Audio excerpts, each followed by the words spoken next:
Pa dakle, ja sam u Jugoslovenskoj kinoteci od 1995. godine. Bio sam tu 6 godina stručni saradnik arhiva za strani film, a od 2001. godine sam upravnik arhiva.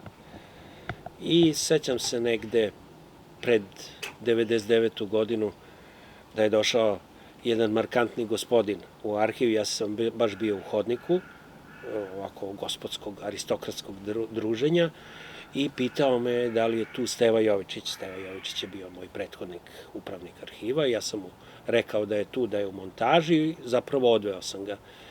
I nisam u prvom trenutku prepoznao, a tek kad smo ušli u montažu, vidio sam da je to zapravo Zdravko Velimirović, veliki jugoslovenski i srpski reditelj. Šta reći o Ranki? Jedna divna, čestita, inteligentna, prodorna žena sa jednom neverovatnom energijom. Prosto je sve kiptelo iz nje koliko je bila brza. Brza na razmišljanju, brza na delovanju. To je prvi utisak koji je svako s kojim sam razgovarao o njoj stekao. I mi smo se vrlo dobro razumeli. Sećam se, moj prvi veći kontakt sa Rankom je bio kada je pravila retrospektivu Zdravkovih filmova i kada je pravila jedan film o njemu. To je bio vrlo veliki posao i Ranka je svojim šarmom uspela da dobije praktično naš Telekino na nekoliko dana, iako mi je rekla da će to trajati sve vrlo kratko.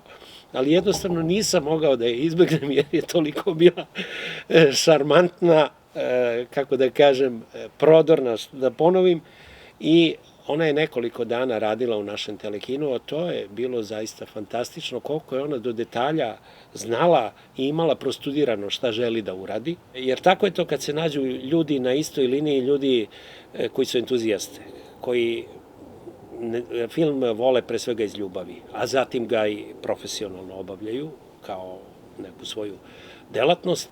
I mogu da kažem da ću Ranku zauvek pamtiti kao jednu vrlo lepu ženu za početak. Drugo, kao jednog izuzetnog profesionalca. Kao čoveka koji je potpuno sebe ugradio u kinematografiju. Treće, kao ženu koja je neumorno pratila trag i delo svoga supruga. Ja ne znam ni jednu ženu ovde kod nas koja je toliko učinila na popularizaciji nasleđa onoga što je radio njen suprug. Ja mislim da je ona njemu bila alfa i omega. I u životu, a i na poslu. Dakle, otprilike onako kako sam ja Ranku doživeo i kao ženu i kao profesionalca, takvi su bili i njeni filmovi. Jarkih boja, elegični, vizuelno, izvanredno propraćeni, sa lepom muzikom. Jednostavno, kada upoznate čoveka takvog kakav jeste, takvi moraju da budu i njegovi filmovi.